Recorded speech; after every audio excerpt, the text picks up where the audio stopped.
మిత్రమా, ఒకరి కోసం నువ్వు ఆలోచిస్తున్నప్పుడు వాళ్ళు స్పందించకపోతే నువ్వు ఎంత వేదన చెందుతావో, నీ కోసం ఆలోచించే వారిని నువ్వు పట్టించుకోకపోవడం వల్ల కూడా అంతే వేదన వాళ్ళకి ఇస్తున్నావని అర్థం నేస్తమా. నువ్వు కఠిన హృదయం కలవాడివి కాదు కదా. ఒకరు చేసిన తప్పు నువ్వు చెయ్యవు కదా.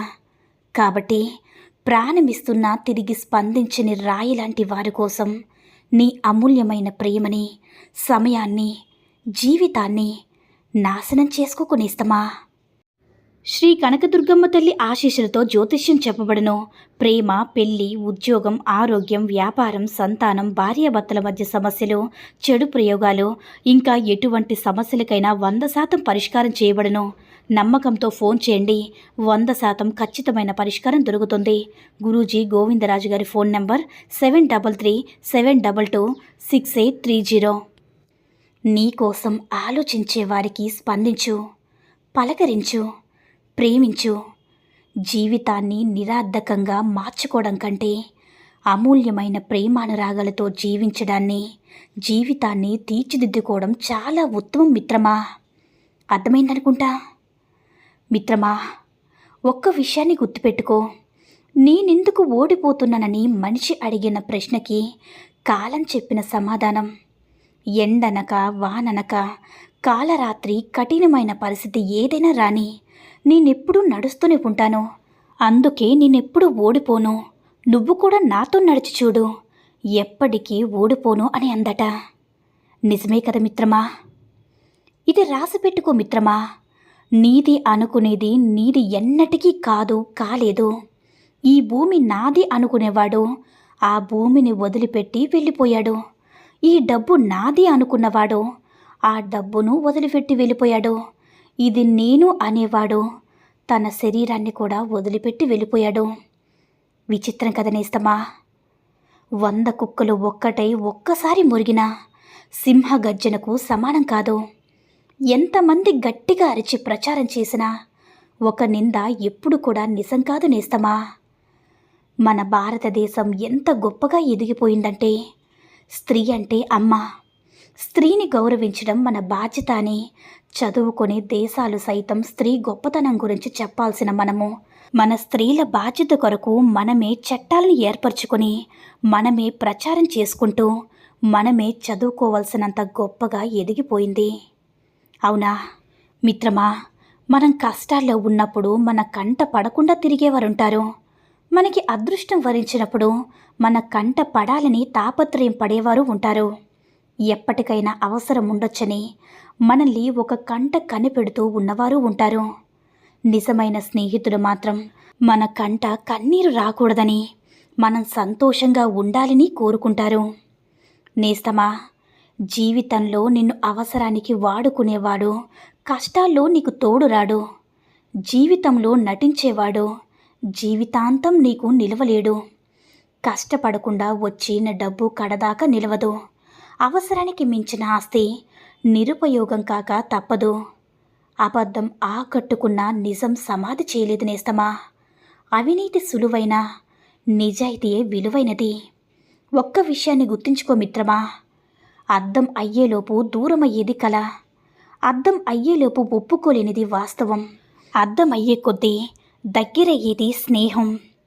అర్థం తెలిసినా సరికొత్త అర్థం వెతికేది ప్రేమ. అర్థం అయినట్లు అనిపిస్తుంది, కానీ ఎప్పటికీ అర్థం కానిది మన జీవితం మాత్రమే నేస్తమా. కాదంటారా? ఒక చిన్న ఆలోచన మిమ్మల్ని ప్రేమించడానికి, నమ్మడానికి, ఆలోచించడానికి, సమీక్షించడానికి, చర్య తీసుకోవడానికి, దానిలో జీవించడానికి మరియు గొప్ప పనులు చేయడానికి మిమ్మల్ని ప్రేరేపిస్తుంది. దానిని తెలివిగా ఎంచుకొని నేస్తమా. ఎదుటి వారి ఆలోచనల్ని గౌరవించకపోయినా పర్వాలేదు, కానీ అపహాస్యం ఎప్పుడు కూడా చేయొద్దు. ఎందుకంటే ప్రతి ఒక్కరిలో ఏదో ఒక గొప్పతనం ఉంటుంది. మనం దాన్ని చూసే గుణం ఉండాలి. అభినందించే మంచి మనసు కూడా ఉండాలి మిత్రమా. ఏది శాశ్వతం మిత్రమా? నీ వెనుక ఉన్న డబ్బా, నీ ముఖానికి ఉన్న అందమా, నీతో ఉన్న అధికారమా? అసలు నువ్వే ఈ భూమి మీద శాశ్వతం కానప్పుడు ఇవన్నీ నీకెలా శాశ్వతమవుతాయి చెప్పు? ఒంటరిగా తల్లి గర్భం నుంచి వచ్చావు, ఒంటరిగానే భూగర్భంలోని కలిసిపోతున్నావు. ఇది మాత్రమే నిజం మిత్రమా. డబ్బు సంపాదించడం గుండె సూదితో నేలను త్రవ్వడం లాంటిది. చాలా కష్టమైన పని. ఖర్చు పెట్టడం ఊదిన బెలూన్ని గుండె సూదితో పగలగొట్టడం లాంటిది. అది చాలా సులభం నేస్తమా. అర్థమైందనుకుంటా. ఒక్క విషయాన్ని గుర్తుంచుకో మిత్రమా, నిజానికి వాస్తవానికి చాలా తేడా ఉంది. ఉదాహరణకి సూర్యుడు తూర్పున ఉదయిస్తాడు, పడమరన అస్తమిస్తాడనేది నిజం. సూర్యుడు ఉదయించడు, అస్తమించడు, తిరిగేది భూమి మాత్రమే అనేది వాస్తవం. నిజానికి వాస్తవానికి మధ్య ఆ సన్నని గీతని తెలుసుకోవడమే మనం మేధస్సని గుర్తించుకో మిత్రమా. ఏ జీవితం కూడా శాశ్వతం కాదు. ఏ ప్రాణికి కూడా ఇక్కడ గ్యారెంటీ లేదు. ఈ జీవించే కొంతకాలానికి ఎన్నో బాధలు, బంధాలు, బాధ్యతలు. ఎవరైనా చనిపోతే పాపం పోయాడు అంటాము, బ్రతికి ఉంటే ఇంకా పోలేదా అంటాము. రేపనే దాన్ని చూస్తామో చూడమో తెలియని మన బ్రతుకులకు పగలు, కక్షలు, పంతాలు ఎందుకు నేస్తమా? ఎవరు ఉండి తినేదే లేదు, ఎవరు పోయి సాధించేదే లేదు. అవసరం తీరిపోయాక నిన్ను వదిలి వెళ్ళే స్నేహితులు, సంపద ఉన్నప్పుడు మాత్రమే నీతో ఉండే బంధువులు, డబ్బులు ఉన్నప్పుడు మాత్రమే నీతో ప్రేమగా నటించే బంధం, ఇలాంటి వారితో జీవించే బదులు అనాథలా జీవించడం ఎంతో మేలు మిత్రమా, కాదంటారా? మనుషుల మనసులు గెలుచుకోవడం గెలుపు. ఏమీ లేనప్పుడు తోడుగా నిలబడమే బంధం. కష్టాలప్పుడు చేయూతనివ్వడం స్నేహం. వ్యక్తిత్వానికి నమస్కరించడమే గౌరవం.